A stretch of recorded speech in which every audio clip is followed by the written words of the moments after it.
Je vais vous faire part de mon expérience dans l'accueil d'enfants en situation de handicap au sein d'une école maternelle publique, enfin une école tout à fait ordinaire. Donc la loi du 11 février 2015 affirme le principe du droit à la scolarité pour tout jeune en situation de handicap dans l'établissement le plus proche de son domicile. Donc deux notions sont importantes. Le droit à scolarité pour tous et la proximité de l'école. Donc, force est de constater que selon le type de handicap, et notamment pour les enfants porteurs d'un handicap moteur, c'est vrai que l'école de secteur n'est pas toujours adaptée. Les écoles à Paris, notamment, sont souvent avec des classes dans les étages, et ce qu'on disait rarement des ascenseurs. Donc, quelles sont les particularités de l'école maternelle? C'est la première expérience de la vie scolaire, apprentissage de la socialisation, de la vie en collectivité, des règles de vie, parallèlement à des objectifs pédagogiques visant à développer les prérequis nécessaires et indispensables pour la suite de la scolarité de l'enfant.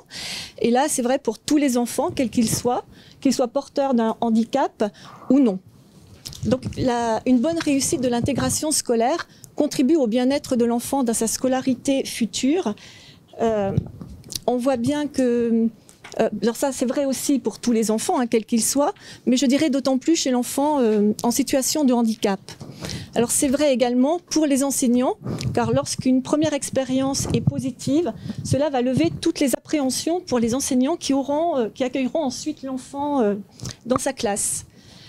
Et alors l'école maternelle, c'est également donc l'école où où on accueille les enfants en situation de handicap, mais c'est également le lieu où on peut dépister un handicap qui est méconnu à l'entrée de l'école maternelle. Je pensais par exemple les enfants dyspraxiques ou des troubles du comportement. Alors, quelles sont les difficultés que nous rencontrons devant les enfants en situation de handicap? Alors, cela dépend évidemment du handicap. Ils peuvent être multiples. Entre autres, donc, les difficultés liées aux locaux, pas toujours adaptés. Donc, ça, on l'a déjà vu, surtout pour les enfants porteurs d'un handicap moteur. Les escaliers, les couloirs étroits.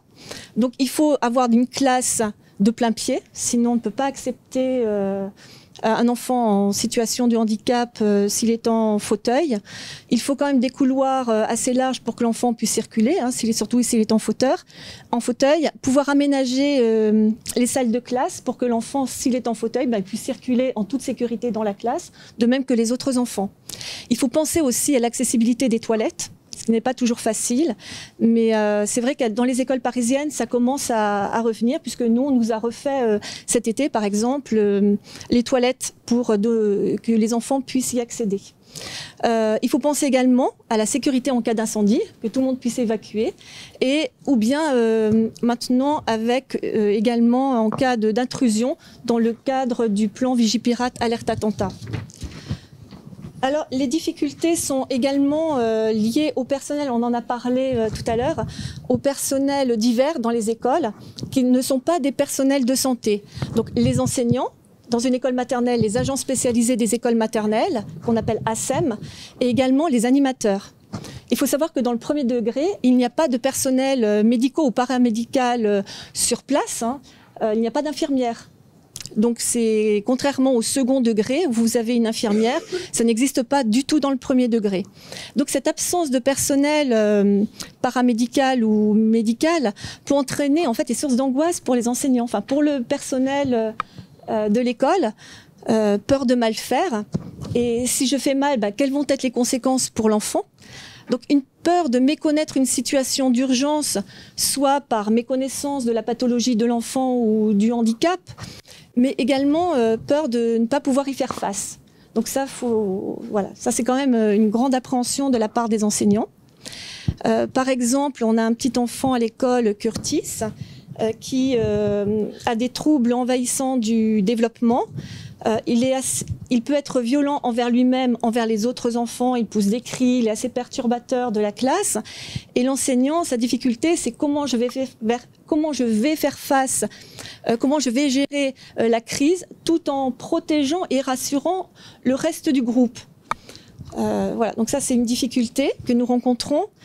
Et également la nécessité d'avoir des protocoles clairs et détaillés. Je rappelle que nous ne sommes pas des professionnels de santé, qu'il n'y en a pas dans le premier degré. Je pense par exemple à Chloé, qui est une petite fille que nous accueillons, qui entre autres est diabétique insulinodépendante.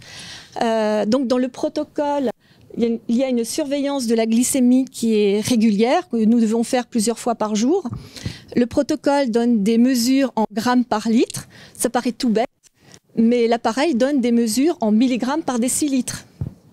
Donc l'enseignant, bien sûr, va être capable de faire la conversion, mais tout le personnel de l'école n'en est pas capable. Par exemple, les ASEM en sont complètement incapables. Certains animateurs de la même façon. Donc tout ça, il faut y penser parce que plus c'est clair, c'est rigoureux, détaillé, plus c'est facile pour le personnel et plus c'est facile d'accueillir et on est moins stressé. Excusez-moi, quand vous parlez de Oui. protocole, vous parlez de PAI.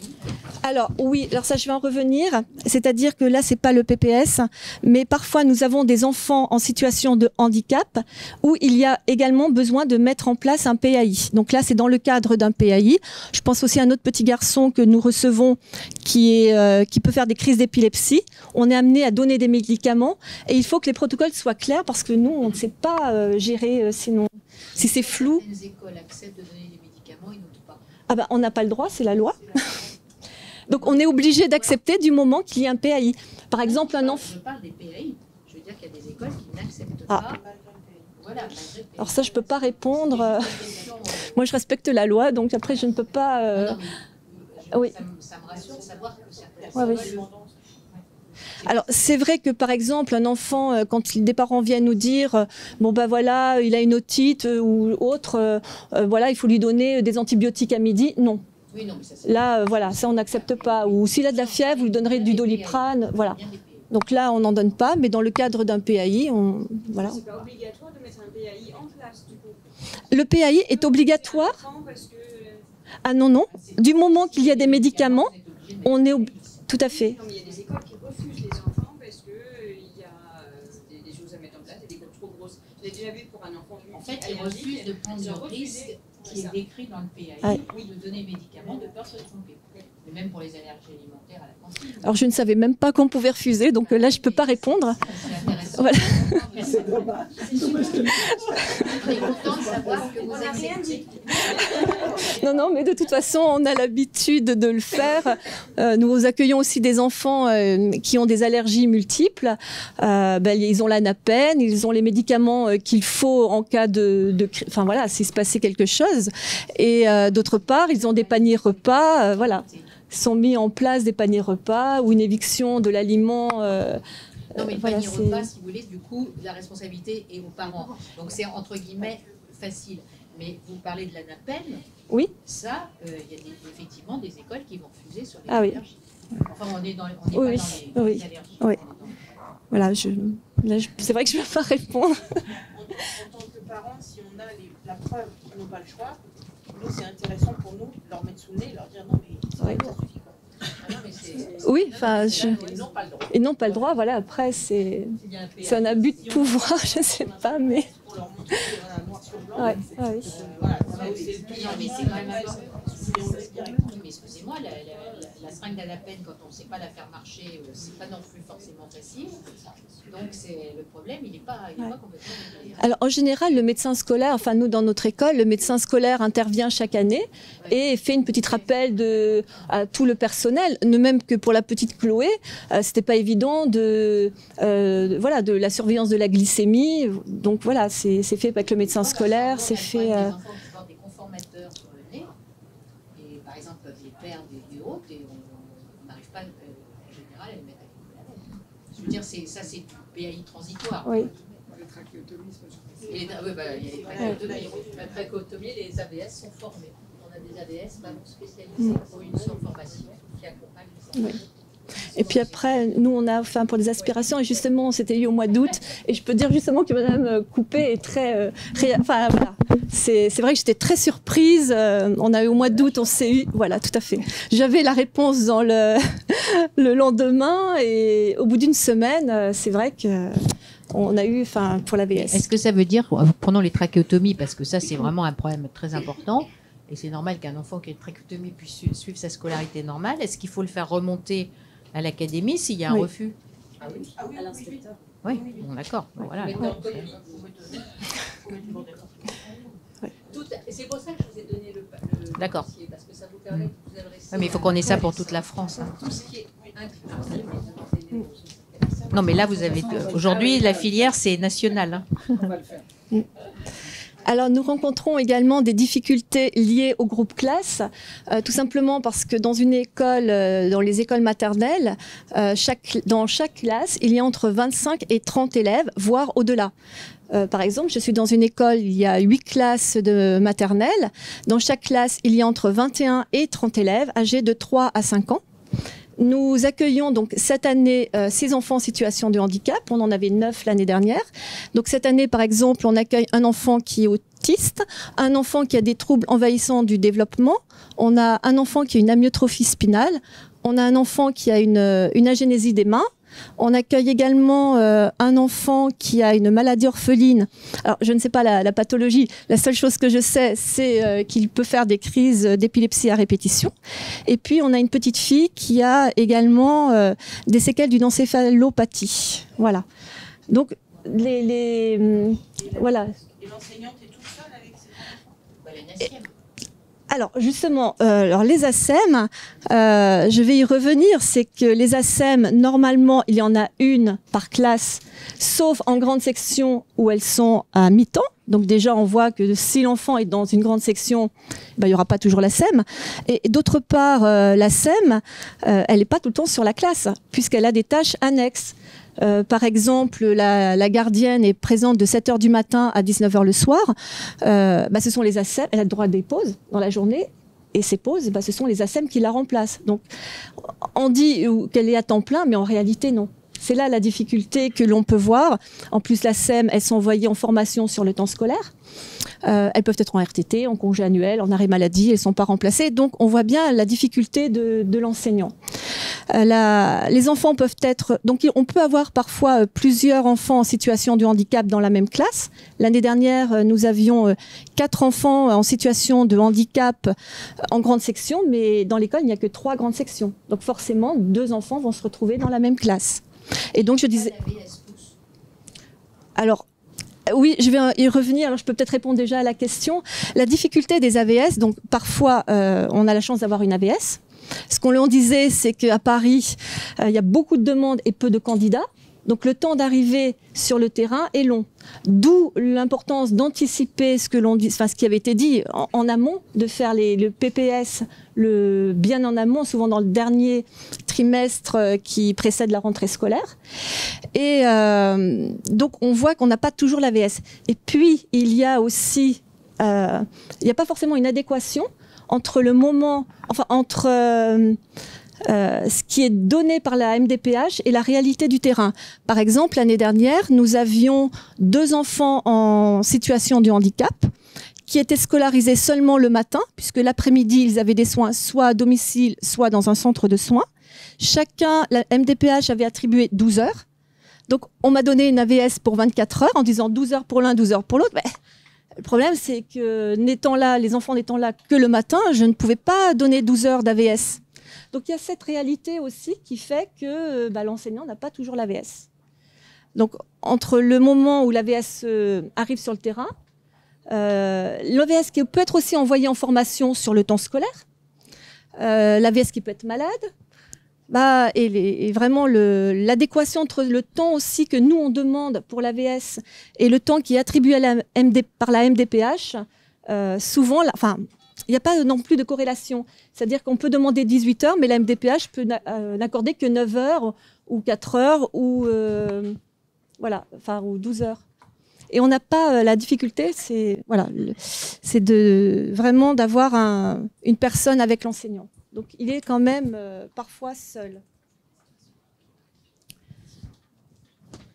Alors, la préparation à l'entrée, donc c'est ce que on disait, ce qui avait été dit avant, elle doit être anticipée pour que l'accueil de l'enfant en situation de handicap soit réussi et que tout soit prêt pour son arrivée à l'école. Donc, chaque école fonctionne différemment. Donc, moi, je vais vous parler plutôt de ce que nous faisons à l'école. Donc, ce que je disais, donc, il faut plutôt préparer tout ça en amont et vraiment dans le dernier trimestre, si possible. Alors, souvent, je rencontre la famille pour la première fois, ce qui me permet à la famille de m'expliquer la nature du handicap, les aménagements nécessaires, les contraintes, commencer à mettre en place un petit peu tout ce qu'il faut autour de l'enfant. Par exemple, est-ce qu'il va travailler à temps partiel ou pas? Et comme ça, on s'aperçoit avec cette première réunion avec la famille d'aménagement dans l'école. Par exemple, nous avons un petit garçon cette année qui est arrivé avec une amyotrophie spinale. Il se déplace en fauteuil électrique. Pour moi, pour rentrer à l'école, il faut 3 marches. Il y a 3 marches d'accès. Bêtement, j'avais imaginé qu'on pouvait porter le fauteuil parce qu'ensuite, il y avait une classe de plein pied, il pouvait circuler. Et en fait, ça n'est pas possible. Le fauteuil pesant 125 kg, il était hors de question de le porter. Donc, on a pu trouver l'entrée annexe, qui est l'entrée de livraison, pour que l'enfant passe. Sauf que la gardienne qui ne peut pas, abandonner son poste d'entrée, surtout avec le plan Vigipirate, alerte attentat, donc son poste d'entrée et de sortie. Donc, on a décalé l'entrée et le départ de l'enfant de 15 minutes pour lui permettre d'arriver. Voilà, c'est un peu la seule solution que nous, on a trouvée à l'école. Mais ça lui permet d'être dans son école de proximité. Ensuite, une fois que j'ai eu cette première rencontre avec la famille, je fais une réunion en conseil des maîtres où là, on va décider de voir quelle est la classe qui va pouvoir accueillir cet enfant et également l'enseignant. On va voir comment on va pouvoir aménager tout ça au mieux pour l'enfant. Et c'est important puisque il y a des enseignants qui sont plus à l'aise avec un type de handicap plutôt qu'un autre. Donc, pour que ça se passe à l'amiable.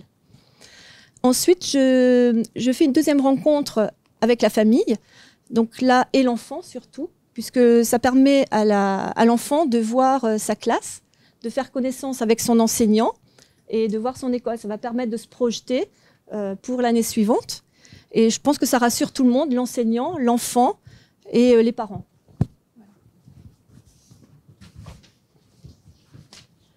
Alors, arrive ensuite la rédaction du projet personnalisé de scolarisation. Donc, je peux passer très vite parce que je crois qu'on en a parlé.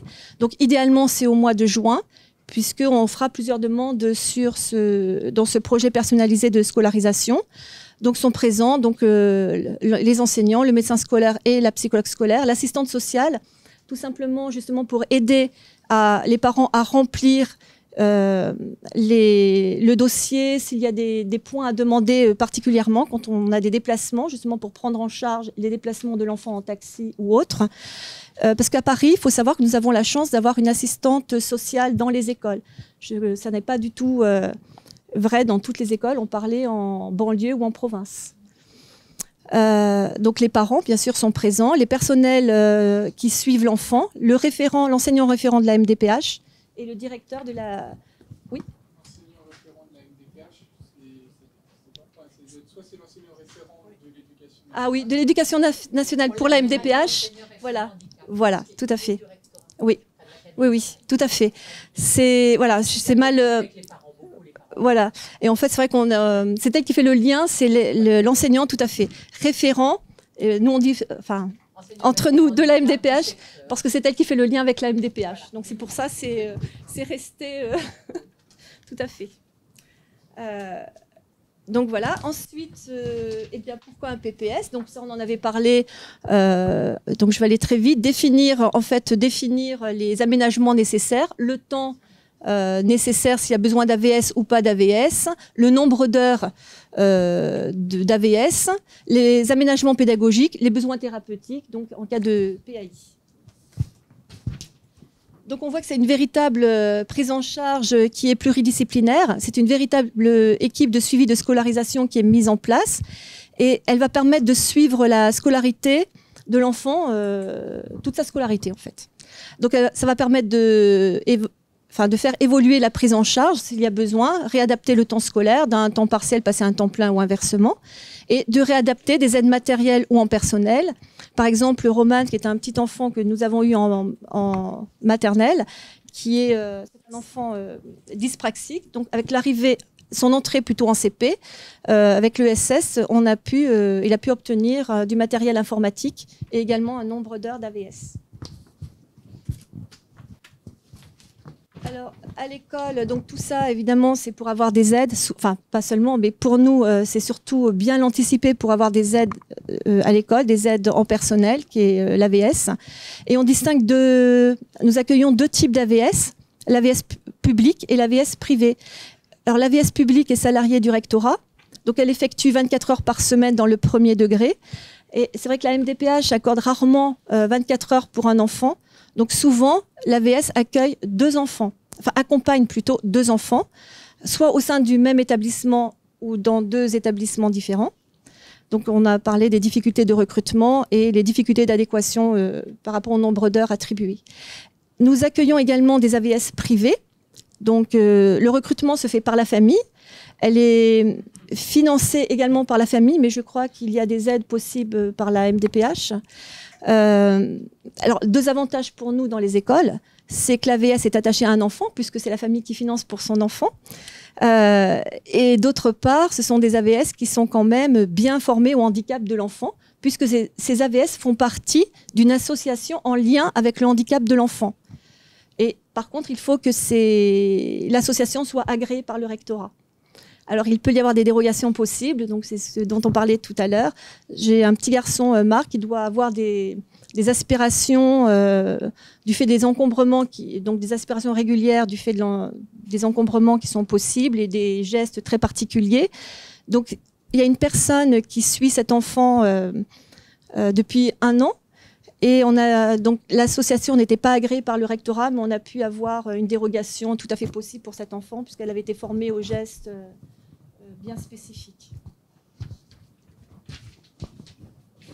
Donc en conclusion, c'est vrai qu'on peut avoir peur de ce que l'on ne connaît pas. Et la réussite de l'accueil d'un enfant en situation de handicap est un défi pour l'école. L'accueil donc nécessite pour nous donc un dialogue permanent entre la famille, les enseignants, les personnels soignants, et il faut une réactivité des différents acteurs pour être le moins possible en situation de difficulté ou en tout cas dans le sentiment d'être en échec. Et vraiment ça contribue à la réussite de l'accueil de cet enfant. Et c'est vrai qu'une expérience réussie lève toutes les appréhensions pour l'équipe enseignante, mais je pense également chez l'enfant parce qu'il sera motivé et il aimera venir à l'école. Et ça, je pense que même pour lui, c'est important. Donc l'école, c'est vraiment le lieu de l'apprentissage, de l'acceptation de la différence et du respect de l'autre. L'accueil de l'enfant en situation de handicap y contribue. Donc c'est un enrichissement. Et il aide à donner un regard positif sur le handicap. Alors toutefois, c'est vrai qu'il faut être quand même, les difficultés restent réelles au quotidien, notamment du fait du nombre d'enfants par classe, qui est quand même important, parce que 30 enfants, c'est beaucoup. Et également par le manque de personnel, je dirais, aidant. Et là, c'est le nombre d'AVS et également les ASEM qui peuvent aider dans les classes. Voilà. Merci beaucoup Pascal pour ce témoignage concret intéressant. Tu peux rester un tout petit peu éventuellement s'il y a des questions ou commentaires par rapport à ce... Juste une petite question. On avait parlé ce matin assez longuement, tu vois, des problèmes de stigmatisation, etc.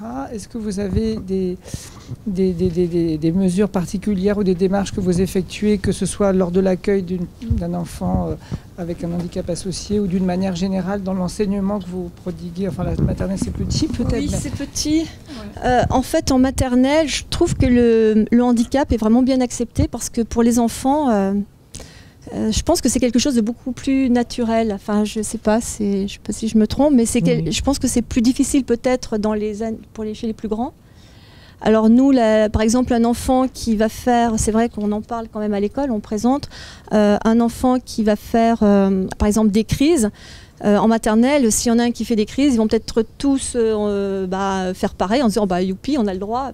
Non, en fait, les enfants comprennent bien. On explique juste qu'il est un petit peu différent des autres. Il a le droit, et donc finalement, ça se passe bien. Ils ne vont pas faire pareil. Ah oui, alors bon, moi je parle de mon expérience. Ah oui, alors, moi j'ai. Oui. Non, je sais pas, pour reprendre des exemples, c'est vrai qu'on a, même en maternelle, on a des enfants qui vont déshabiller les autres pour essayer de voir le handicap dans la promiscuité, donc je ne serais pas aussi catégorique. La maternelle, parfois, est un moment délicat, et en plus, on sait que ces épisodes de stigmatisation sont particulièrement, pour la construction de l'enfant, difficiles. Donc moi, j'aurais tendance à mettre un bémol. Hein. Je dirais que c'est surtout en grande section, moi. C'est négatif, c'est tout, mais bon... dysplasie ectodermique, donc mon fils se promenait dans la cour, monter sur je sais pas quoi, une carriole comme ça pour jouer, et présenté comme dysplasie ectodermique, donc on n'a pas de dents, ou alors c'est des dents pointues, et présenté comme venez voir Dracula qui va manger. Après, l'explication avec la directrice et la façon dont c'est passé, c'était encore plus désastreux, mais bon. Mais c'est vrai qu'il faut quand même peut-être on explique un petit peu la différence quand même. Par exemple, le petit enfant qui est en fauteuil électrique, c'est vrai que c'était le premier que nous avions à l'école. Hein, c'est vrai qu'on a expliqué un petit peu alors pourquoi il a une chaise. Voilà, parce que ses jambes, il ne peut pas marcher. Voilà, en fait, et les enfants le comprennent bien. Enfin, nous, on n'a pas eu... Enfin, voilà, j'ai pas eu de... Mais... Justement parce que vous y attachez une certaine importance et que vous anticipez peut-être avant que les choses n'arrivent. Ah oui. L'autruche est dans la tête dans le sable, c'est que vous avez anticipé, vous avez peut-être prévenu les parents. Oui. Voilà. Peut-être. Et c'est vrai que, par exemple, la famille, les parents de cet enfant avaient souhaité faire une intervention lors de la première rencontre parents-enseignants.